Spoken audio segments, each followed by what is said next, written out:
Namaskar. Very warm welcome to all our viewers and learners in this live phone-in session of CIET and CRT. I'm Renu Bhatt with you all, and you are watching us live on PMeVIDYA channels, channel number 6 and 11, on our NCRT official YouTube channel as well. Dear learner, this is our special discussion program on MANODARPAN Paricharcha, and let me give you a brief about this MANODARPAN Paricharcha. It's an initiative of Ministry of Education for psychosocial support and mental well-being of students, where we try to provide them psychosocial support as well. And the topic that we are going to discuss today in this particular session is ICT use and mental health among adolescent, and this is very crucial topic, and we all know that we are living in a digital era, and we all are well aware of the fact that the ICT is very much important to all of us.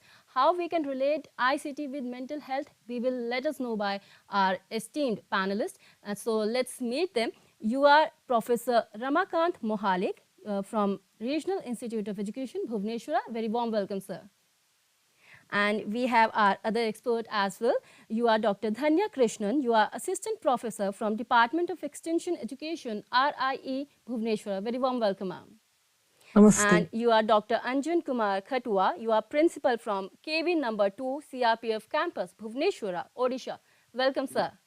Namaste. And you are Mr. Arun Kumar Joshi. You are PGT English from KV number 1, Sambalpur, and practicing counselor. Very warm welcome, sir. And let's meet our other experts as well. You are Mrs. Vimala Roby. You are practicing counselor. Welcome, ma'am. Namaskar. Thank you. And you are Miss Ranita Karmakar. You are school counselor from Little Flower School, Jamshedpur, Jharkhand. Very warm welcome to all our panelists. Welcome, ma'am. Good afternoon, everyone. And let me share some important information to all our viewers and learners in case they want to participate in this live phone-in session with all their queries and doubts and questions.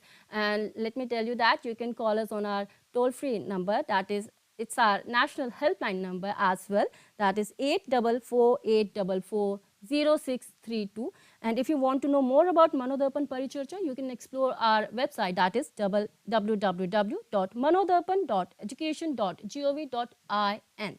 And let me tell you that you can watch this live session on our FB page as well, that is National Council of Educational Research and Training, NCERT. And if you are with us on our YouTube channel, that is NCRT Official, go to the live chat box and drop your comment out there. Our experts will be happy to answer all your queries and doubts. So let me give you, let me share my title with you once again. The topic of the discussion is ICT use and mental health among adolescents. And let's begin this discussion. And our first question to you from Professor Ramakanta, sir. I'll start with you. Please explain us what is the nature of what is the nature and extent of ICT use among adolescents? Please explain to sir. Okay, thank you very much, Renu madam. And I feel privileged to participate in this panel discussion. And the today topic is very, very important and relevant for all the school-going students, and especially the adolescent learners. And let me share my idea and views on the background of the topic, that is ICT and its impact on mental health. I'll share, how and why students use ICT and what is the benefits of using ICT as a learner. And finally, I'll end with the point that how excess use of ICT is leading to mental health related issues. That is our purpose of discussion. So then other panelists are there, they will carry forward the discussion. Let me start with that. When I say ICT, information, communication and technology, which is a very, very integral part of our life now. Everybody using. As an adult, we are using. As a learners, they are using. And in fact, I don't have any problem in using ICT. Only problem is when we wrongly use ICT, that is leading to many socio-personal problems. Let me share you, like, nowadays, at this point of time after Corona, almost every adolescent learner, those who are going to school, they have a smartphone. Maybe few students may not be having, but now almost every learner, they have a smartphone. Because the Corona, force us, compel us as a teacher, as a parent, to get an Android phone or smartphone. So that means ICT becomes a part and parcel of her life.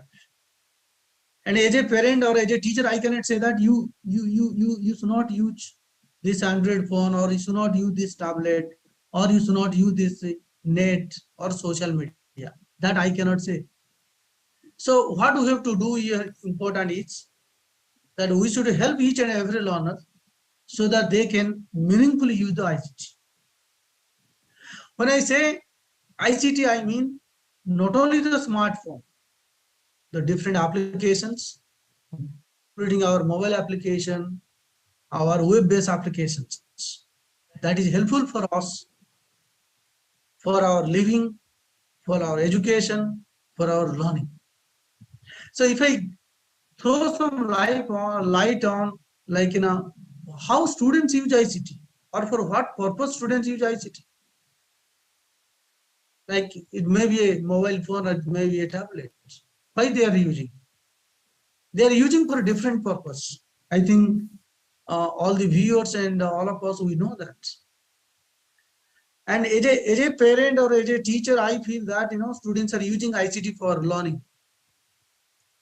So we have many learning applications nowadays. Even the government of India itself developed many learning applications to continue education or to facilitate learning. So even in NCRT, we have developed e-Pathshala. We have mobile application like NROER. Very, very famous and very relevant learning application. Now the government of India is running the Diksha, digital infrastructure for knowledge sharing. The beauty of this application is that the learning materials are available in all regional languages, along with English, Hindi. That means you will find there, or a learner can find there. So from CBSE syllabus, the contents are available. Even from state board syllabus, contents are available. So what I want to say, even the government of India and the different state government, they have promoted the use of ICT for teaching and learning, because ICT made our life easy. ICT made education interesting. ICT made education, I say, less costly. Education becomes economical now. So when ICT has a lot of advantages, ICT must be carefully, must be judiciously and reasonably used. But the problem lies there. When students, as a parent, when I give a tablet or mobile to my child for education purpose, of course they do education with the technology, but they also do many other things with the technology. So they are not only using our mobile or tablet for education purpose, they are also using for entertainment. Even I don't have any objection, like it can be utilized for entertainment. But the only problem is excess, addiction. They are using for creating. Nowadays you will find every day reels are coming up. They are creating a lot of toys. Even they are composing music. They are using social media for chatting, communication. Of course, I should also admit that this ICT also enable many of the students to develop their skills and competency, which the soft skill has developed. Some kind of critical thinking skill also develop this ICT. But the only problem is when a child is addicted to the technology. Even as a parent, I can share my experience. The children, they got up from the bed, the first thing they search, where is my mobile? Where is my mobile or where is your mobile? Because it indicates that how much students are attached to the technology. From the early morning, they search mobile. When they are in the bed also, they are searching mobile. They are seeing something, they are sending something, they are doing something. This is very common. I think all of you are agree with me. But now here problem is that when we use the mobile or any kind of technology for a long time, even I have a research study when I asked students, how long you use mobile daily? The average answer was, even more than 5 to 6 hours. Imagine 5 to 6 hours was the average hours a student spent for gaming something in the mobile. Of course, it has some advantages, but it has many disadvantages. I think in this panel discussion, we have to discuss what are the different disadvantages of this. What excess use of ICT or ICT addiction is adolescent learners, especially the adolescent learners, and how you can control them. Control, I say, how we can guide them so that they can judiciously, reasonably, logically they should use it. I think that is the main purpose of this panel discussion. So with this background, I personally, I feel as a parent, I feel that excess of ICT is leading to many psychosocial, personal, mental health related issues. As a teacher, as a parent, as a stakeholder, I should understand, or we should understand, and we should try to educate the parent, we should educate the teacher, we should educate the adolescents themselves, so that they can use the ICT, but judiciously. I think this is something I want to share on. Yes, sir.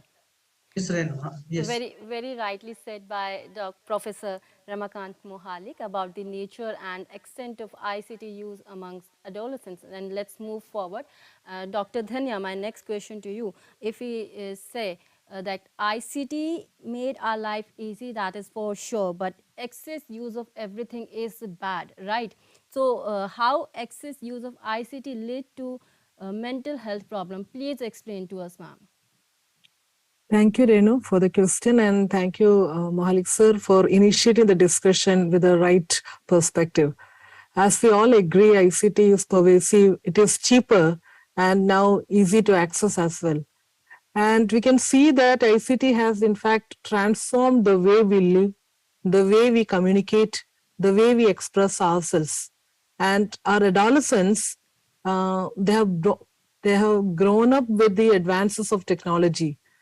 We say in educational field as digital natives, whereas we, the panelists, or in fact the Renu also, we may belong to the category of digital immigrants. So when we have to deal the digital natives, in terms of the ICT use, we have to be very careful. Because as sir was also saying, the extent of use of ICT, not only by children, even we get up by searching for the notifications, or what kind of for searching for some messages and so on. So technology becomes a part of our life. It's not an addition anymore. So in this context, we have to see that how properly the ICT tools and these technologies have been used by the adolescents, considering the significance of adolescence period with its own characteristics. When we look into the data, we can see that almost half of the world are connected through internet. I agree that it's not only the computer technology and internet becomes part of ICT, there are other digital devices as well.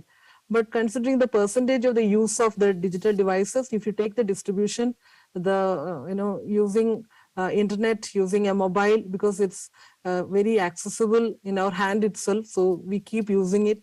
And many times we are pressurized to be online. With that pressure, we keep checking for our mobile. And when you say the ICT addiction, though there is no uniform definition for ICT, addiction, but definitely it is linked to the extensive overuse of any kind of the technological gadgets. As sir said, it's not only for education, for entertainment and for connecting each other, because there are several potential benefits of ICT. We can, see that ease of access of information. That's one of the benefits that we get it. And at the same time, we are connected to each other, and there is a quick connection with the people who are staying apart as well. And the social inclusion becomes the potential benefit of ICT through the social networking site and so on. So we have these benefits or advantages of using ICT, but at the same time, we have to see that how actually it impacts our psychosocial or emotional life. Though I don't want to categorize the issues related to the mental health and well-being in terms of psychosocial or personal or social, some of the very evident, association of use of technology to the disturbance in the mental well-being is established. For example, the causation is not established with large number of researchers. For example, we cannot say that because of this, low mental health and so on. But definitely there are empirical evidences that suggest that there are high level of association with the use of ICT and the extent of mental health. The first thing we can see that, in fact, when we use ICT gadgets, especially adolescents, they most of the time they don't remember the time. That's a survey saying on an average there are 5 to 6 hours. Even the OECD data, which also suggests that more than 3-4 hours, average a 15-year-old spends time on mobile or ICT gadgets. So it's an alarming data that we need to reflect on. So the first problem, it could be that the disturbed sleeping pattern. Sometimes, adolescents use the mobiles over the night without having a proper sleep. Even we can see in our own classroom situation, there are some students become very drowsy nowadays. That I'm seeing in the recent, times, maybe after the post-COVID time, you observe that many of the children look drowsy in the classroom as well. When I asked them, then many times you could find that they are not getting the appropriate sleep.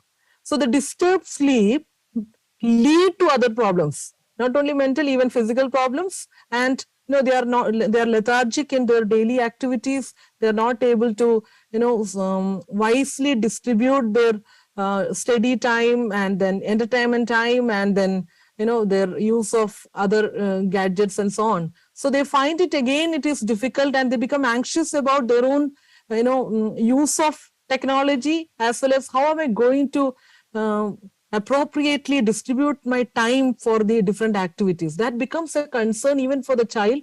Even that lead to anxiety for children. Not only anxiety, even there are studies to say that extended use of social networking, it leads to kind of a depression symptoms as well. Many times, even when we are connected to social networking, there is an unconscious, even in unconscious level, we do start comparing, because now the people are highly visible. Maybe it is a virtual visibility. It may not be the true how it is, but it is projected like that is true.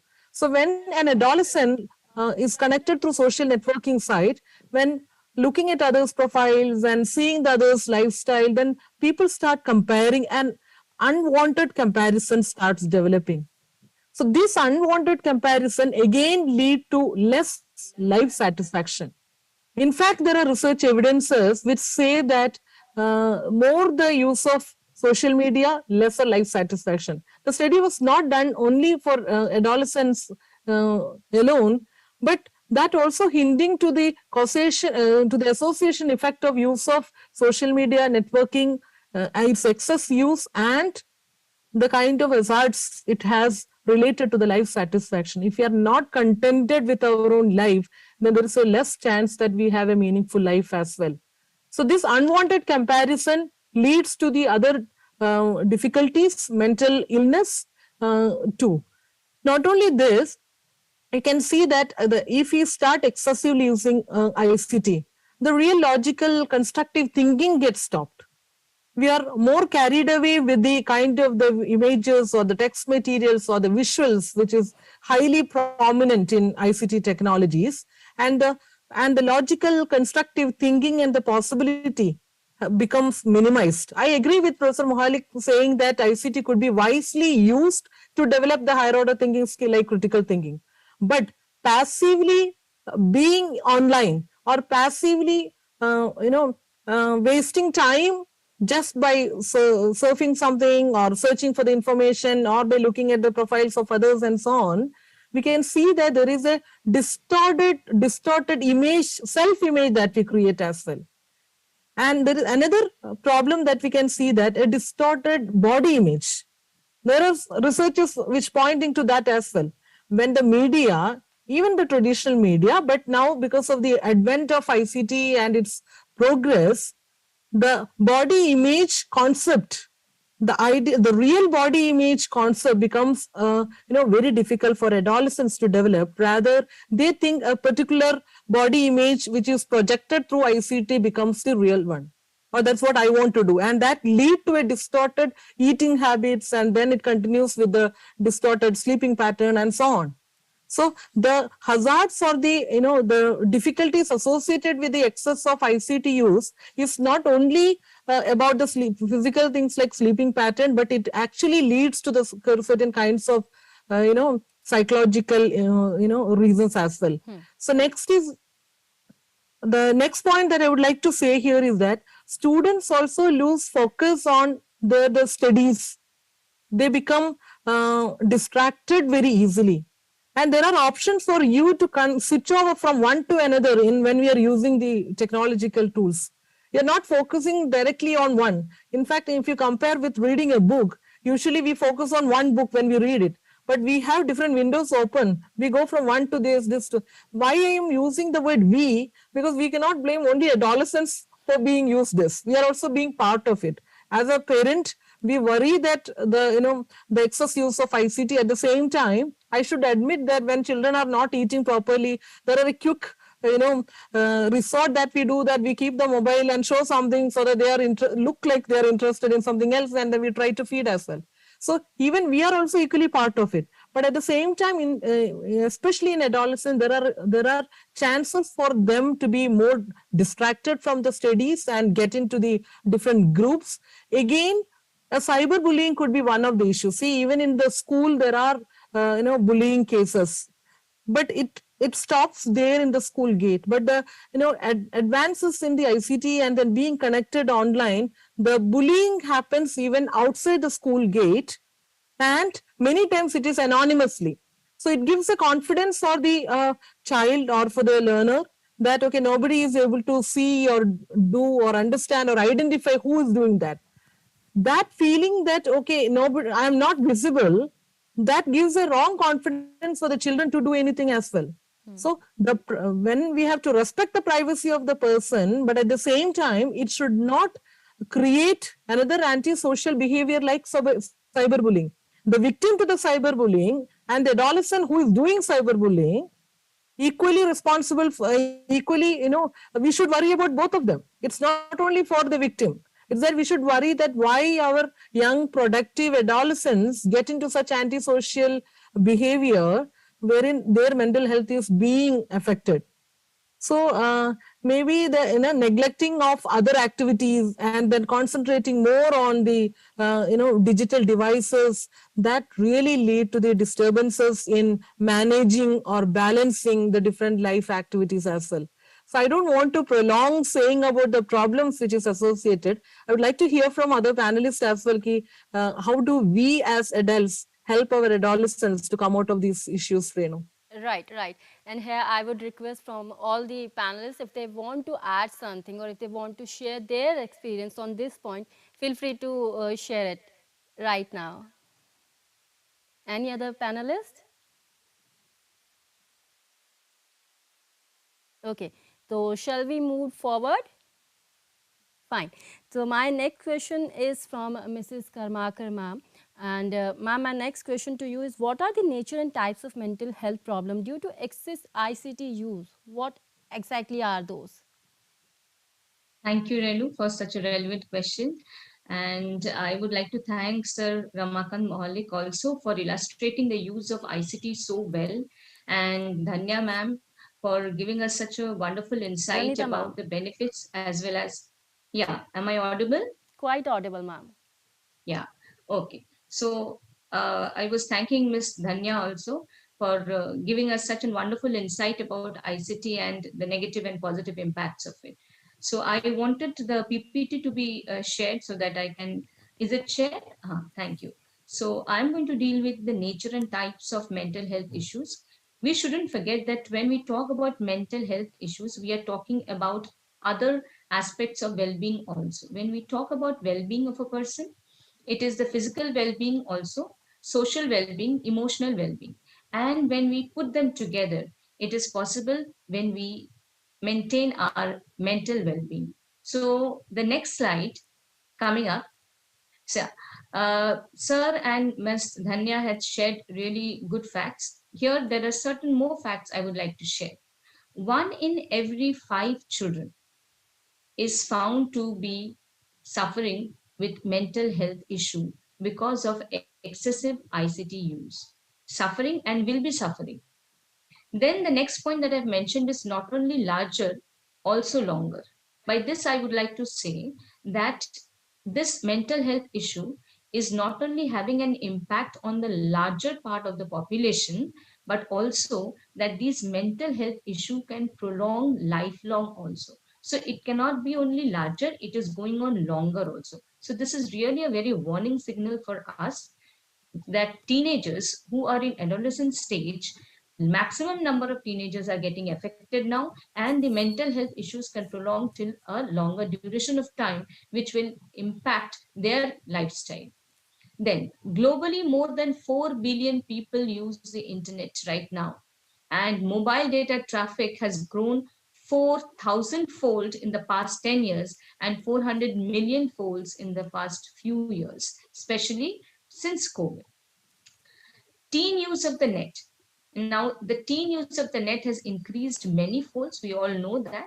May it be due to online education when we face the COVID crisis, or whatever we say, making study interesting, making information more accessible. The use of net by the teens has increased in many folds. I mentioned about one thing is that 10%. This 10% is actually a sizable part of the population of the teenagers who are greatly impacted. Though the entire population of teen is said to be using the net, but it is seen that a sizable amount of the teenagers are unable to create a balance or strike a balance between their online life and offline life. And it is here where the problem begins. Can we move on to the next slide, please? So now there is an ongoing debate which is like constantly going on, and our medical and mental health professionals are saying that is this prolonged use of ICT, can this be termed as addiction? Whether we can term it as addiction, while this will be remain like unsolved, we cannot say use the term addiction, or we do not have a proper duration of time that if it is more than 3 hours it is addiction, if it is less than 3 hours it is not addiction. So we'll move on to the next slide. So we cannot say that it is addiction, but it is definitely seen that the symptoms that have come up due to excessive use of ICT are similar to what we have seen for drug addiction, for alcoholic addiction, for behavioral addictions also. So it is a really matter of concern that though we do not categorize it as addiction by using excessive use of ICT, but the symptoms are similar to such severe problems that really exist among adolescents worldwide. Next slide. So the signs of technology overuse, where do we say that yes, the ICT use is excessive? So there are a few points I would like to just point out. First is craving. The craving, the urge to see or to use ICT. As Ramakanta has told, that early morning kids get up and first thing they'll search for mobile. So there's a craving. When they go to school, if they're unable to carry their phone, when they come back, they constantly have that, they will come back and first use the phone and check their messages. So there is a constant craving which is pulling them towards the overuse of ICT. When we talk about the duration of time, a few days ago, I was just checking the facts. It is 11.5 hours average. It is found worldwide that the highest average is 11.5 hours of using internet in a day. So it is really very, very alarming. The next point that I would like to share is about the tolerance. It is seen that teenagers who use excessive ICT, they are less tolerant when they are offline. They have withdrawal symptoms like they become angry, they become irritated, they are unable to communicate well when they are offline.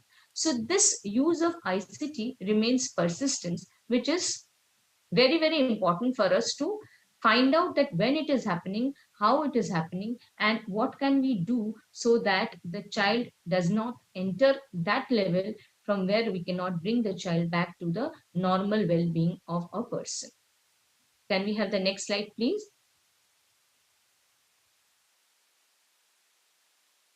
Okay, so type of issues that we see in our, since I have been given this question, that what are the types of issues that generally adolescents feel or go through. So what you see on the screen now is disconnected to connect. I have named this as disconnected because they disconnect from the entire world to connect to a virtual world. And you can see the data right on the screen. The highest average found was 11.5 hours. So it is a compulsive engagement. It is an urge that comes from within that I have to be online because there are others also. What are they saying? What are they sharing? So that craving is created within them when they constantly keep on using. And it is a vicious circle which goes on and on and on. Next slide. So first is disconnected. Second is increased rush. Increased rush means I'm talking about a hormone which is called as dopamine hormone.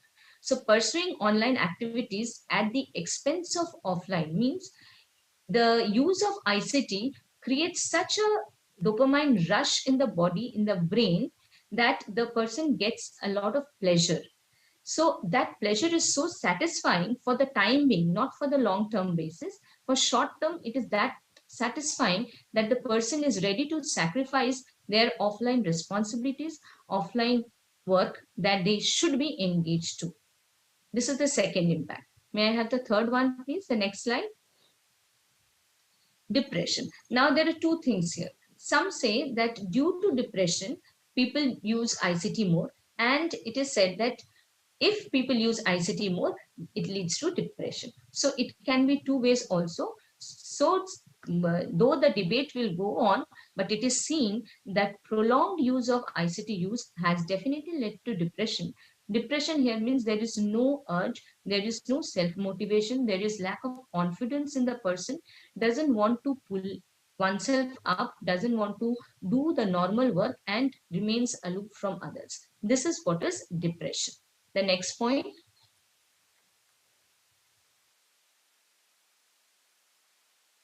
ADHD, ASD, and ICT. ADHD, we all know that attention deficit hyperactivity disorder, and ASD is autistic symptomatic disorder. Now, this again has a very, like connecting impact. Like excessive use of ICT can enhance or increase the level of ADHD and ASD. All those children who are already suffering with ADHD or with ASD, this can go higher and higher. And these ADHD and ASD children are more attracted to ICT. Why? Because that gives them that pleasure factor that they get when they use ICT. They get an identity. They are more into gaming. You will find that these children love to be in online gaming, love to debate, love to take risk online. So it is a risk factor for especially these children. And we cannot say that ADHD are only those children who are different. In our common class also, there are many children who are ADHD. So it is again both ways. More ICT use can lead to increase in the level of ADHD and ASD, or can be vice versa. Can we have the next point, please? Cure for social anxiety. Now, there is good number of children in adolescent age when they have social anxiety, they do not want to meet their relatives, they do not want to be part of the party, they want to be alone. So it is a good way for them to escape. So when they're using ICT, they are actually escaping the real world and they are engaging themselves virtually, and they are getting that identity without facing actually. So that gives them, they can escape from the social anxiety. So they find, children find, adolescents find that using ICT can help them cure social anxiety. The next one, disinhibition effect. Now again here it is impulsive compulsive online behavior. Now this is kind of a peer pressure which exists when a child goes to school. He hears others using Instagram and Facebook and sending emails and sharing such pictures which are not acceptable socially, and gets, that gets triggered, and they become like so much engrossed in that, that they feel that I should also be part of it, otherwise I will feel secluded from others, I will not be part of the group. So this is kind of impulsive compulsive behavior where the child gets into the entire trap just by peer pressure. Next point. Yeah, this is another very important and crucial thing, that online pornography is a really matter of concern, because when we were talking about online education in the last 2 years, teachers did a good job by sharing so many materials for studying, and students, where no one was there to monitor when the students were uh, attending the classes. So there are few children or few young teenagers who are into that risk zone, where they got a pleasure, or they got to know about such things which they have never seen before, and that has increased a lot. And there are kids who have got into trap due to these things, where they got into trap and they were not able to come out. We have experienced, we have seen that there are children who have actually given money because they are being blackmailed by other teenagers of their same age group. So here also they can get into a trap. Next slide, please. So I'll sum it up, that what are the various types of mental health issues can a child face when a child is into overuse of ICT? Number one is narcissistic personality traits, where the child will get the feeling gradually that I am very unique, I am ready to take risk, I am the one who will become powerful by taking risk and doing things which are probably not accepted by others, and will try to be those people who are also the same. So such kind of personality development can take place where a personality will be narcissistic. There can be loss of self-awareness and empathy for others, because you become very self-concerned. Your thinking horizon narrows down because you do not know the actual world around you. You are living in that virtual world. You lose out on your non-verbal communication. When we talk about non-verbal communication, your eye contact, your posture, your hands, the way you speak to others, when you meet others, all this is a loss, big loss, because they fail to practice this in their day-to-day life. And of course, the art of conversation also says goodbye, because you do not know the etiquettes, the way how to communicate with others, because you are already living in a virtual world. I will sum up with the last part, the next slide, and the last slide. So overall, we see these are the following disorders that the adolescents get to suffer with when there is excessive ICT use. Some of these are mood disorders, anxiety disorders, personality disorders, attention disorders, and behavior disorders. But it is not that the kids who are watching this show, please remember, it is not that if you are facing this, you cannot come out of it. We all are here to bring you out of this. So when we discuss it, we'll come to the solutions also. Thank you so much. Thank you so much, ma'am. Here, I would like to ask from all our panel members, are there anyone who wants to add something on it? Okay, let's move forward. And Dr. Anjan Kumar Khatua, sir, please let us know how school teachers can reduce mental health problem of adolescents, sir. Please explain to us. Good afternoon to all and all the viewers. Thank you, Ranuji, for providing such questions, raising such questions. What should be the role of the schools and teachers to reduce the mental health problems of the students?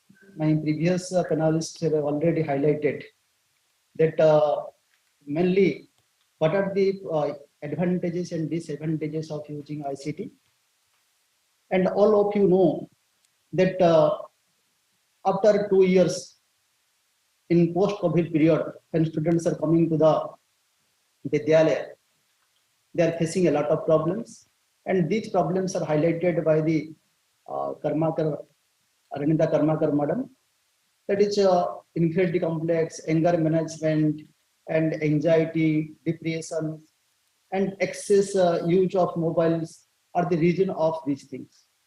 I'm not saying that we should not use ICT because it is the age of digital age. We have to use ICT. We have to use ICT in our day-to-day life. We have to use ICT to improve our academic performance. We have to use ICT for social networking, but at the same time, we have to take precautions. These precautions are necessary for holistic development of the children. So here, the role of schools and teachers are most important. We have to play major role because you know very well in some cases students have no guidance at their home. In some cases students get proper guidance from their parents, from their seniors at home. But in some cases, students do not get guidance, proper guidance, how to use these ICT equipments fairly. So here the importance of schools arises. As a head of the institution, as the teacher, as the stakeholder, that is what we have to do. That we know these are the problems. And students in their adolescent age, they will use ICT equipment. Because during COVID period, we have given them ICT equipments to attend virtual classes. But all of a sudden, we cannot reduce. We have to reduce gradually. Then what steps as schools and teachers can take that to minimize the problems which arises due to excessive use of ICT equipment. Studies have already conducted. Dr. Dhanya and Professor Mohalik, they have already highlighted what are the result of these studies. But studies also conducted, and it is also highlighted that the students, if use mobile moderately, then it will help them to improve their academic performance. But excess use of these ICT equipment create that is infinity complex, anger, mental illness like anxiety and depression. So in schools, we have to minimize these things. Then how to minimize? We have to discuss that if a student is feeling infinity complex, then we have to provide supportive and student-friendly environment in the schools. Students can share because during COVID period, students are attending virtual classes. When they are attending virtual classes, there is low confidence level because they are not interacting with the teachers. So here, during offline classes, we have to encourage students to ask questions, to increase their confidence level, and we have to involve them in different activities. In school level, we mainly form that is students council. In students council, we have to involve students, assign different roles to the students.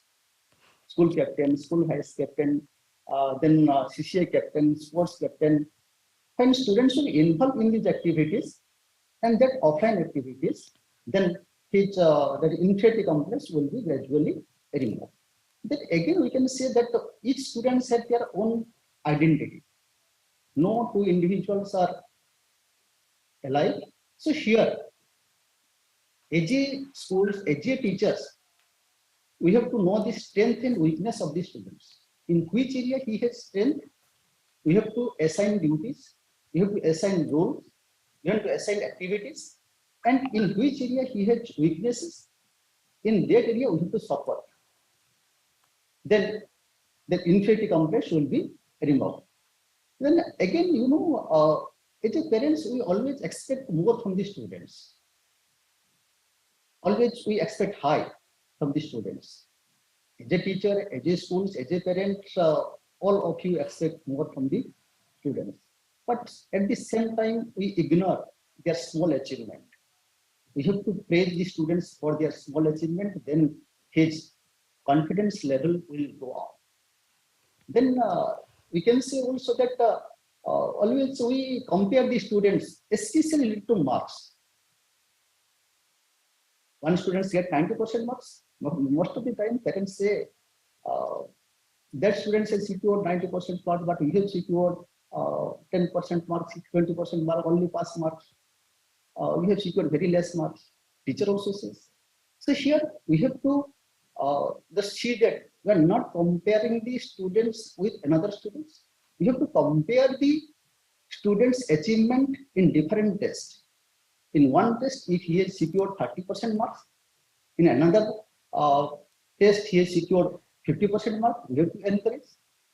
If his marks is reduced, then we have to analyze. You have to just monitor the students' behavior, that why it is decreased, what are the reasons behind it, then we have to provide guidance. So it is required to develop that students' confidence level and to reduce inferiority complex. Then another one that is anger management is another issue Madam highlighted. Due to excess use of mobile, there is irritation among the students. Students react suddenly. So here we have to know the feeling and emotions of the students. Then when we know the feeling and emotions of the students, we can deal with the students carefully or patiently. We have to be emphatic in nature. That means we have to put in their situation. They have not studied for 2 years. Their writing abilities have reduced due to virtual classes. Now we have to think about these things. We have to put in their situation. You have to put in their situation, then we can know number of things. Then accordingly, we can arrange different counseling program that may be as a group or that may be in individual level. And accordingly, after knowing their weaknesses, we can organize different activities that may be club activities like nature club, literature club, Swachhata club, nowadays it is going on. So if we organize such type of club activities, in the club activities we engage students, then anger will be channelized to constructive way.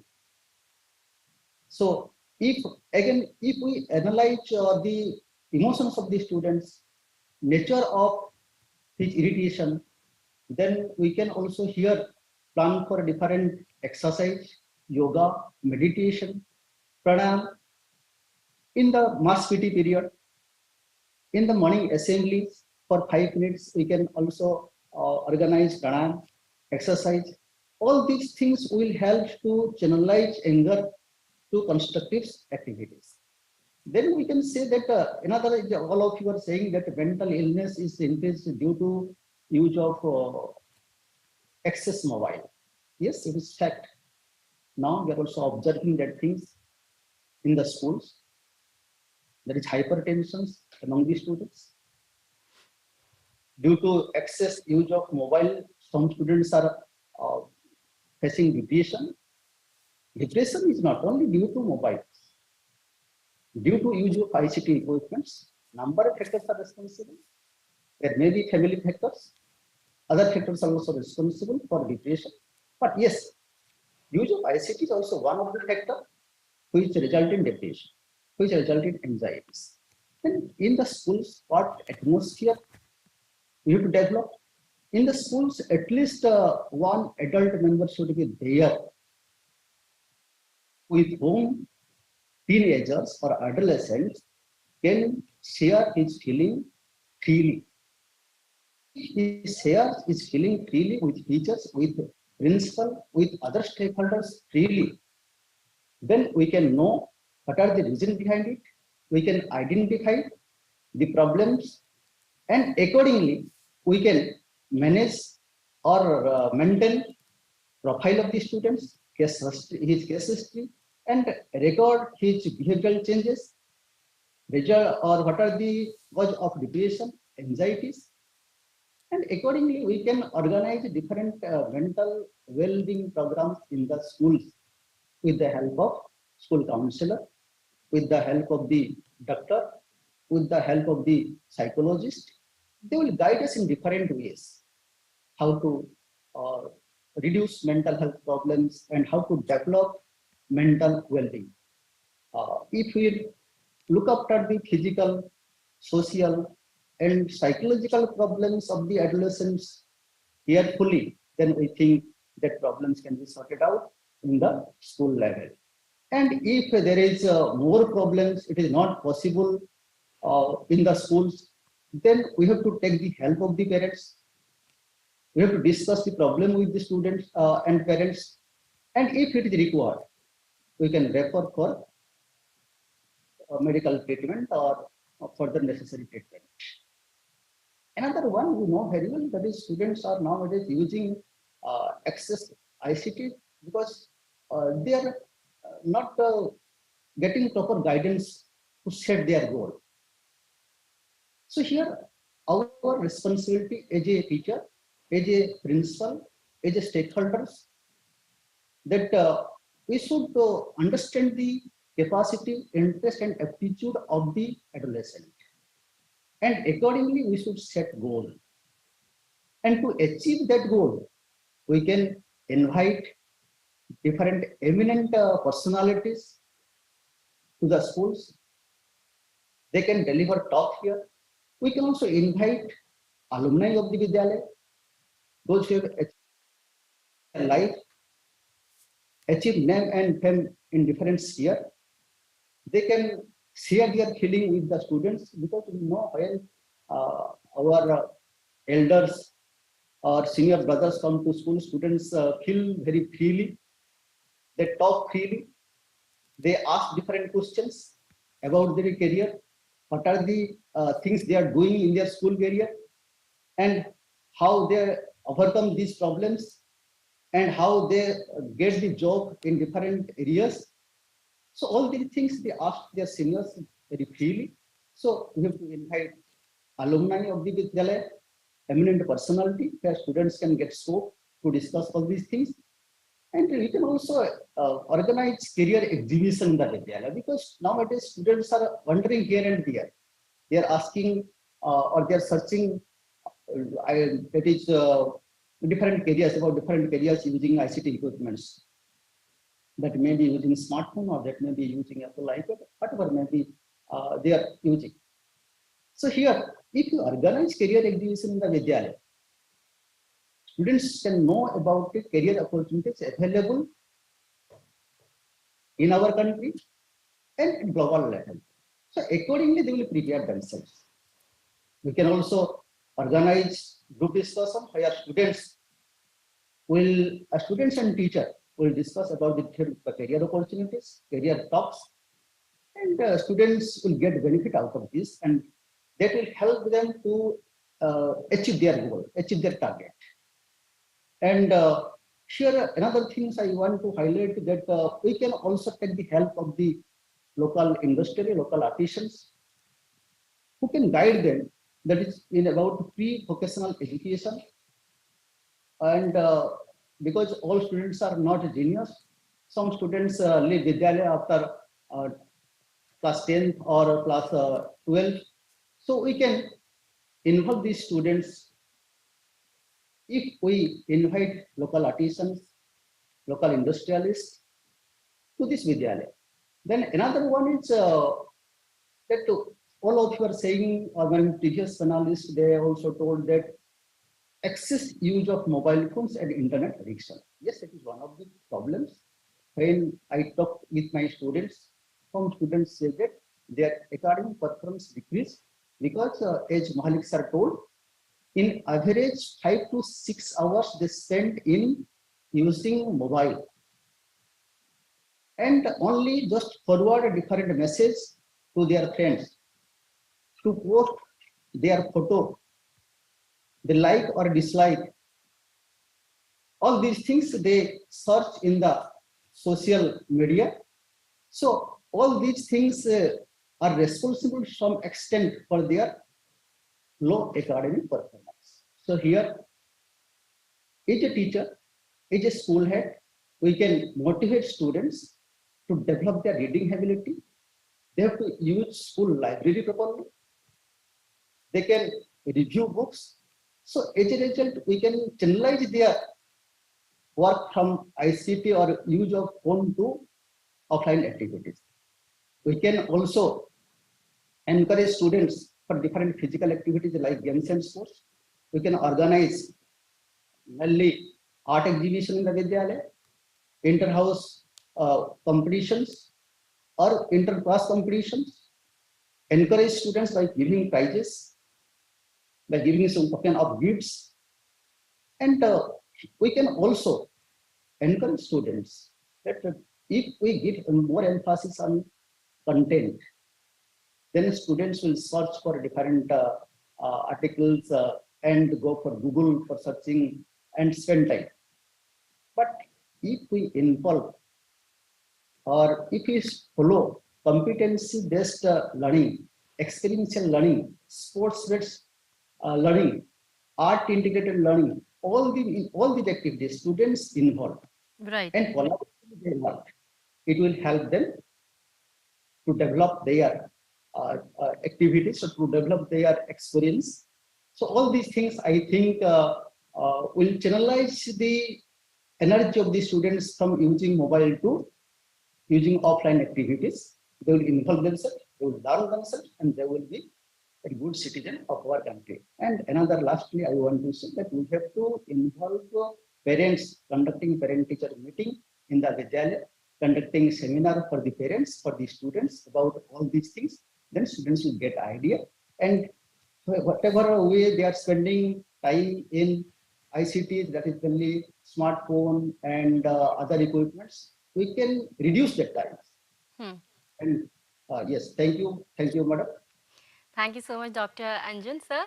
And you were very rightly said that we need to, teachers need to channelize their students' energy into a positive way, and they should guide them. And before we move towards Vimala ma'am, let me talk to all our viewers and learners in this live phone-in session. They can participate in this session with all their queries and questions. We appreciate your efforts, all your comments out there, and I must appreciate your effort, but let me tell you that we would rather appreciate more if you ask any question and query related to this topic. The topic is ICT use and mental well-being of students and mental health among adolescents. This is our topic. We would rather appreciate your efforts if you ask your queries and questions, and your comments should be related to this topic only. And Vimala ma'am, my next question to you is that what is the role of a school counselor can play in reducing mental health problem? Please let us know in detail, ma'am. Thank you so much for that question. Vimla ma'am. I hope you can hear me now. Thank you so much for that question. Can you hear me? Yes, ma'am.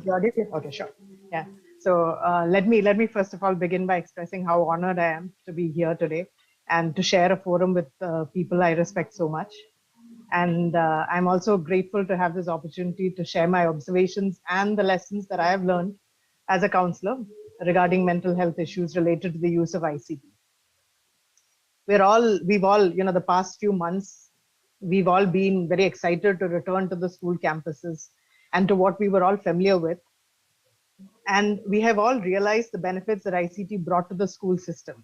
Without it, I think the whole school system itself would have also gone into a lockdown over the past couple of years. In the virtual classroom that schools created, ICT was no longer a tool. Earlier, ICT was used from time to time as a tool in the classroom, but in the virtual classroom, ICT was no longer a tool, but it was the medium that we were using for the teaching learning process. And that has left a mark on all of us, but especially on the adolescents. I mean, of course, we teachers are also communicating messages across staff groups, staff WhatsApp groups and things like that. So we're all using ICT, of course, but the kind of mark is left on the adolescents at a stage where they're so impressionable. I think that's what we will be looking at. Yes. So if to look at the first slide, if I were to look at the changes that we witnessed, I think I would count three mainly. Like Mohalik sir had brought in initially, there has been an increased access to ICT devices and channels. Children, no parent could refuse because online classes were happening on. I mean, online classes was how they would learn. They had to submit assignments. So every parent ended up arranging for some kind of a smart device or some kind of a device through which they could connect to the internet. So suddenly there is an increased access to ICT devices and channels over the past 2 years. That is one. Then I also feel there has been an effect, I will not yet term it as negative, because of the prolonged exposure that children have gotten to the virtual world. So the virtual world to them is, as Ms. Karmakar brought up, things are different from what is going on around. They know how to communicate with people over text, but when it comes to holding an actual conversation, they struggle. So there is an effect of the prolonged exposure to the virtual world. And then, of course, over a period of time, many or most students have become highly involved and have an intense presence on social networks, which perhaps would have otherwise been a little more delayed or wouldn't have been so intense. Social networks, until a point of time, parents could restrict children from joining a lot of social networks. But during the online phase, children had the reason that, oh no, we are communicating, we have to discuss assignments, we have projects to work on, we have to communicate over this. So things changed. They have been exposed, and the moment children get involved in social networks, there's always a higher risk of exposure to things that may not be age appropriate. Could we move on to the next slide? So coming to the role of a school counselor, I'm glad that Khatua sir repeatedly brought in the role of a counselor. So I feel a school counselor stands in a position of privilege because we get to interact with the students as well as the other stakeholders in the children's development, that is both the teachers as well as the parents of the children. Thus, we get to work to mediate between these various groups and share concerns of one group with the other. So if we were to look at the first, the first image in this slide, we see a teacher in a classroom who's written "Welcome back," welcome back to school, and all the students in the class seem to have a puzzled expression. And then the teacher realizes and changes the language into text language, and then of course the children can they are able to understand. So I feel the generation gap that we hear of very often, that seems to be a block between or whatever, it is a gap between the younger generation and the older generation, which could include the parents or the teachers. This generation gap, to bridge it, we need to so teachers in a school or even parents need to move forward a little closer to the child and not just expect the child to come to where we are. So I think rather than viewing, so for example, now I'll just share something that a child in one of the classes that I was in, a child spoke about how she would compliment her mother's cooking. She said, and I read, she said, "Mama, the biryani was on fire. The magic in your hand slaps me and I'm dead." Now, someone from our generation who would hear this would say, what is the child saying? And, perhaps even the mother would find it difficult to interpret it. But in their lingo, all of this is, it's like, these are all compliments that are, extremely high. So I think and for children who've been communicating in that kind of language to be able to now communicate in our, what is old-fashioned language, it will take them some time and we need to be patient with it. So I think that is one thing that I feel a counselor can help in bridging that gap between teachers and teachers and children. And, maybe somewhere assist teachers in designing programs or projects or assignments in such a way that both aspects are taken in, it's not that the teachers are standing at one end and the children are standing at the other end, but both are brought a little closer. The next, another major issue that we began to deal with soon after schools reopened was there were many parents who were coming to us and who were talking about conflicts that they had with their children. So in fact, the same slide, the second picture in it shows the previous slide, please. The previous slide. Yeah, thank you. The second picture on it shows parents on one side, pulling towards one side and children on the other side. And the conflict, the issue that is a conflict between them is again their device usage. So again, like Khatua sir brought up, there is conflict between parents and children coming up because of excessive use of devices. And parents in their frustration, we've had many situations where parents in their frustration, say snatch away the phone or try and take it away physically. Now, with an adolescent, trying to deal with them in that manner doesn't work. It makes them only more rebellious. So one role that we played as counselors, I think, right from the beginning, that is right from the time we returned to offline schooling, was as a mediator between parents and children. And again, trying to find a system or what works, in terms of the child agreeing to reduce the child's screen time, because it has to come from the child. It can't be forced upon. An adolescent is very different from, say, a child in primary school. It can't be, things can't be forced on them any longer. They have to be reasoned with. So in that mediation also, I think we did play a role. If we move on to the next slide.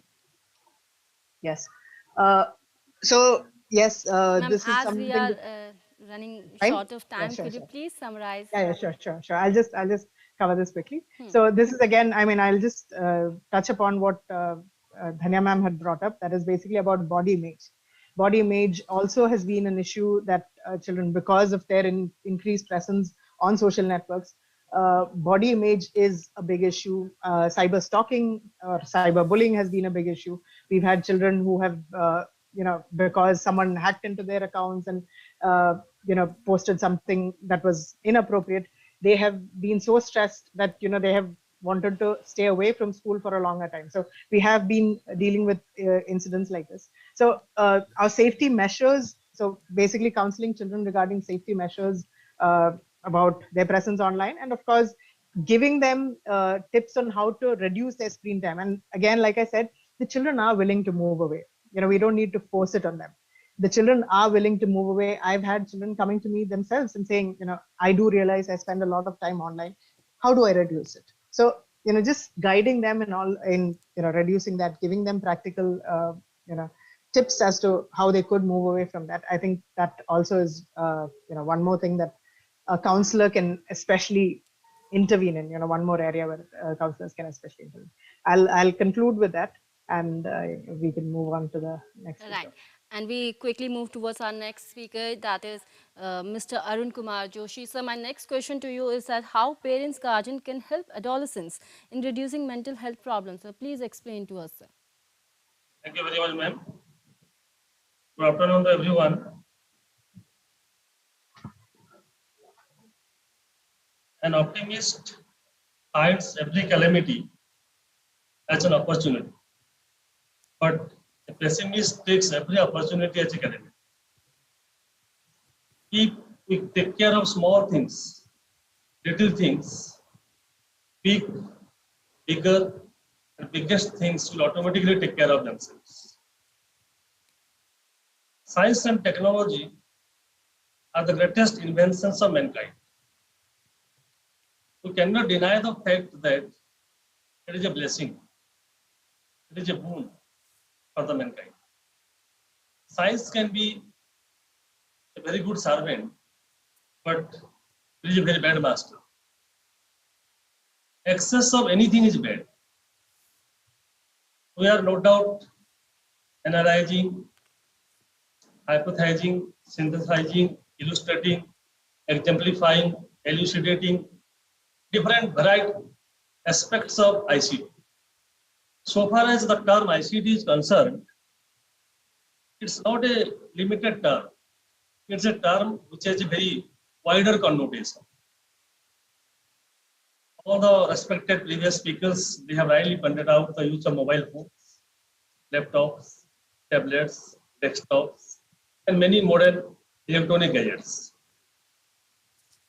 From the moment we wake up from bed till the time we go to sleep, each and every moment we are addicted, associated, involved, attached to technology.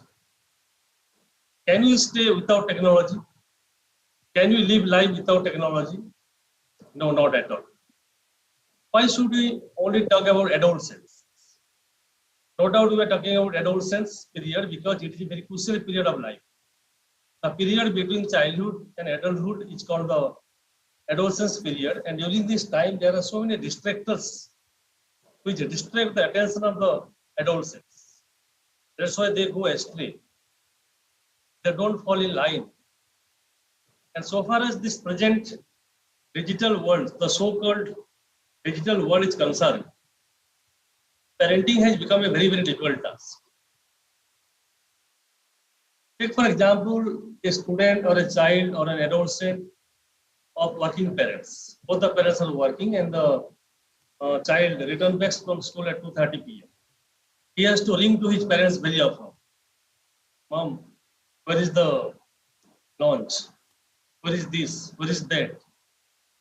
See how a mobile phone is being used by the child. Already the previous speakers have pointed out that mothers feeding the children and giving them a mobile phone, encouraging them to watch a video or listen to an audio so that the child will eat the lunch or the dinner to its full content, to its full contentment. In each and every moment, it has been a very cumbersome task for the parents, for the guardians, for the teachers, counselor, therapists, psychologists, the guides to keep a hold on the so-called young generation. No doubt, on the one hand, we have developed, we have advanced, we have prospered scientifically, technologically, agriculturally, economically, politically. In each and every field, we are advancing on the one hand. And on the other hand, there are certain lacunas, challenges, hurdles, barriers that obstruct our progress. Science and technology have brought revolutionary changes in this world. And so far as this ICT is concerned, it is not related to only the field of academics or education. May it be the field of administration, politics, aerospace engineering, agriculture, science, technology, commerce, trade, business, each and every field, may it be medical science, technology is being used. ICT is being used. Somebody is applying for a job in online mode, in virtual mode, getting an email to attend an examination. Is it not ICT? Yes, it is also ICT. Can you stay away from it? No. But how can parents, guardians, teachers, counselors help these children or adolescents, or you can say school students, college students, or university students, to minimize the use of technology with all precautionary measures? What are the safety and security they should strictly adhere to so that they don't fall a victim to different problems, not only mental problems, but also physical problems. When they remain glued to color television sets or mobile phones or laptops or tablets, long duration, they suffer from different type of ailments, diseases, illnesses, deformities, disorders like obesity, weight gain, sleeplessness, antisocial activities, feeling of alienation, feeling of withdrawal, feeling of sadness, shyness, fear, anxiety, worry, tension, frustration, depression, mood swing, mania. They develop a lot of disorders because they remain glued to these technological devices for more than necessary. More or less, we also, the parents, teachers, elder members, starting from a small child to an old man, and we call a literate person nowadays. The term literacy has actually changed. It is now limited to reading and writing only. You see, the farmers are also getting information in digital mode. In every rural area, urban area, whatever area it may be, it is now getting connected to technology. So how can parents help their children reducing different disorders or illnesses caused due to excess use of ICT? We are only focusing on the disadvantages, the negative aspect, the dark side of the things, because ICT has no doubt a lot of advantages. But if it is not used properly, it will definitely lead to different type of problems: physical, social, emotional, spiritual, mental, moral, and as a result of which an adolescent or a human being will be a failure in life. Addiction to mobile phones. Earlier, people were praying to God or any god or goddess as soon as they woke up. As Sir has already pointed out, immediately after waking up from bed, they will search for their mobile phone for any message, any video, audio, different social media platforms, Twitter, Instagram, WhatsApp, Messenger, Facebook. We people are getting so much addicted to this. And as school students, college students, adolescents, they have a bright future ahead. They must take care of all these things. So how can parents help? I would like to point out on that particularly. First thing is, every parent should have sufficient knowledge about good health care. Health does not mean only absence of diseases. Mental health is a component of total health. Appropriate knowledge about healthcare and services. The parents must have knowledge by themselves. What are the different factors leading to good healthcare and services? They must understand the feeling, emotions, sentiments of their children. They must fulfill their physical demands, spiritual demand, emotional demand. Suppose a child is having fear, he or she cannot express the problem or the difficulty that he or she facing. Sometimes parents are also responsible for the mental disturbances of the students. If the husband and wife they are quarreling, if the husband is a drunkard, he comes every night drinking and beats his wife and makes a mess in the family, the study of the child gets disturbed. Aren't parents responsible for that? Is it only the school or the principal or the teacher or the counselor who is responsible for this? No, not at all. A child stays in a school maybe for 6.5 hours every day, but out of 24 hours, maximum time the child spends with the parents, the environment, in the home atmosphere. Nowadays, parents are so busy that they don't have time to inquire what was taught in the school. Earlier, parents were inquiring every day. What was taught in English? What is the homework assigned to you? Have you completed it? What did your teacher tell? Can you please tell me some new words that you learned today? Can you please repeat a formula that was taught in the mathematics class today? No parent has time to ask about these things nowadays. There must be a role model for their children. They must be exemplary in action. Saying is very easy, speaking is very easy, but doing is very difficult. Parents themselves, first of all, should be a role model for the children. Yes, sir. Sir, Yes, could you please let us know in brief, sir, as we are running short of time? Okay, definitely. So, as respected principal sir, Khatua sir has also pointed out, parents-teachers meeting can be conducted in the schools. They can be counseled. Proper guidance and counseling can be imparted to the parents so that they can guide their words at home, and they can take their children for an outing, for a picnic, to a place of pilgrimage. They can talk to their children at home. They can spend some quality time. They can study the activities, interest, hobbies, behavior of their words, what they are doing, who are their peers, is there any pressure from the peer side, how is the school atmosphere, what is the child doing at school, what is he doing on the way to school or on the way back to home from school. Many things parents can inquire. But nowadays we are so busy, we are leading such a hectic schedule of life that we don't find time to do all these things. But it is the need of the hour. It is very much essential, very much necessary to guard, protect, and preserve our adolescent learners.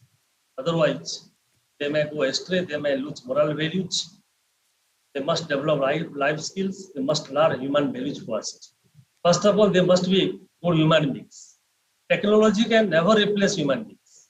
A tractor cannot plow a land by itself. A computer cannot get switched on by itself. An electric bulb cannot provide electricity to us by itself. We have to go and switch on the lights. Why? It is only the invention of mankind. We have invented. So how we will make use of it for our own benefits, that depends upon us. We can give some good books to the children to read at home. Nowadays, reading has become a dying habit. If we press on an electric switch, we can watch a whole episode of a novel or a drama or a story. People think, why should we take much pain in reading this book of 600 pages? But will that be available in the electronic media? The joy, the delight, the instruction that we derive from reading books? Right. Not at all. So, yes, ma'am.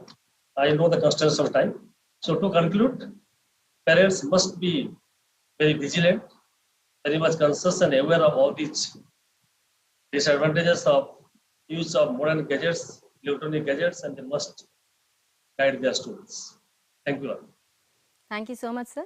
And as we are running short of time, let's move towards directly towards the concluding remark. Professor Ramakant, sir, I would ask you about the takeaway, sir. Okay. Your concluding remarks, sir. Yes. Of course, we have discussed Professor a lot Ramakant. about. Yes. We already discussed about the use of ICT and its bearing on mental health. But I want to suggest something to the children, to the adolescents. Actually, the program is meant for the adolescents, and only one problem we are discussing, that they are using that mobile or any digital gadgets for a long time, and which is leading to some kind of mental health related problem.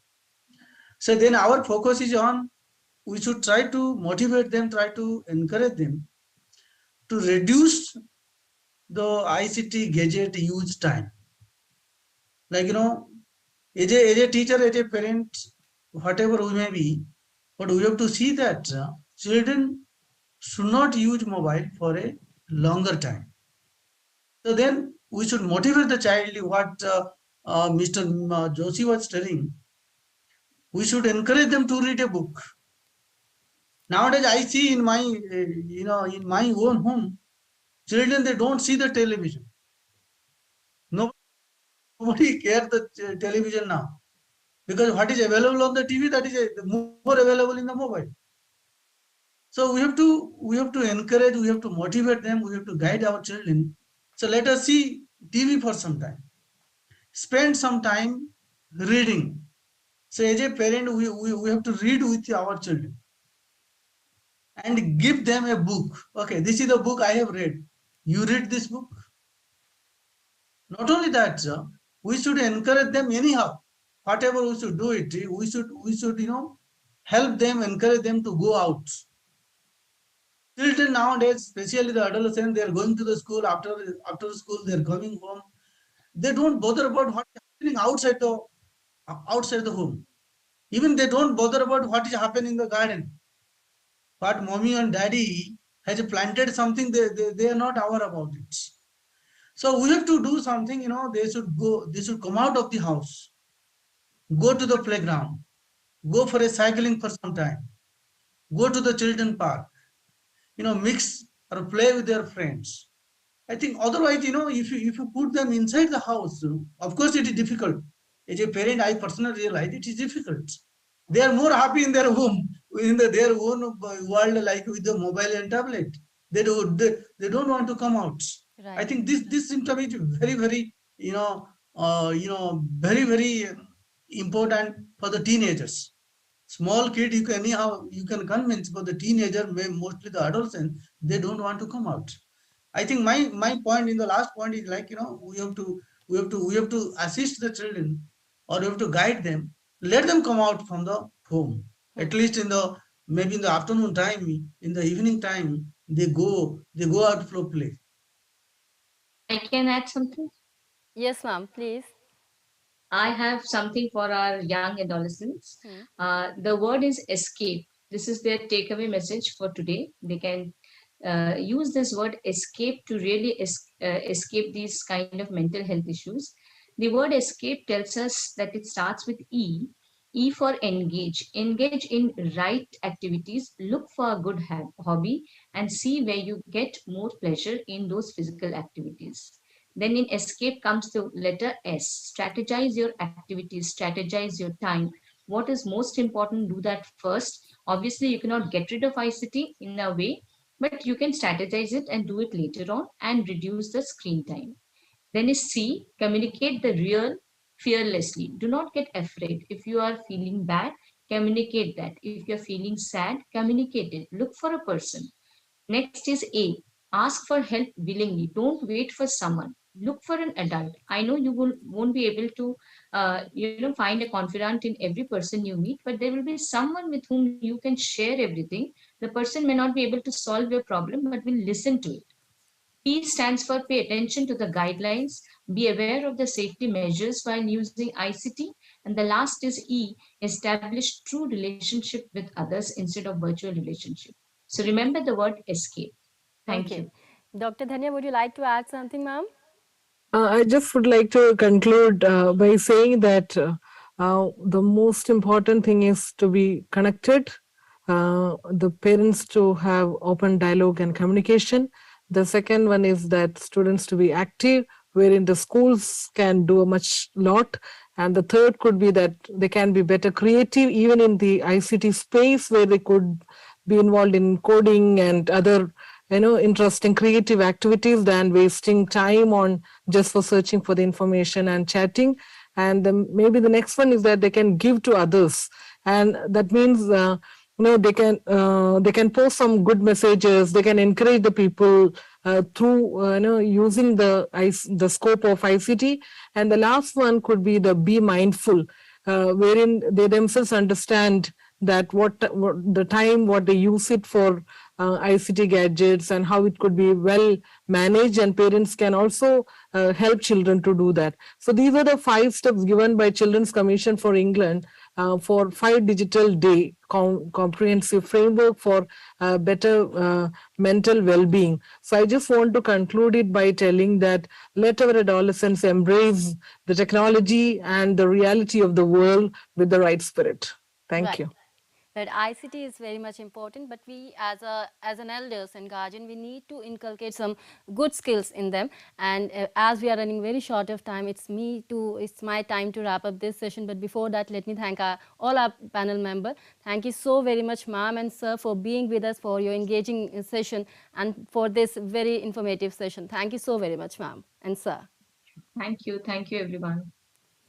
And thank you so very much for all the viewers and learners for being with us and for your all the comments. And let me tell you that if you want to see this session again, you can explore our NCRT official YouTube channel. It's time for me to wrap up this session here only, but you stay tuned to PMeVIDYA channel and on our NCRT official YouTube channel.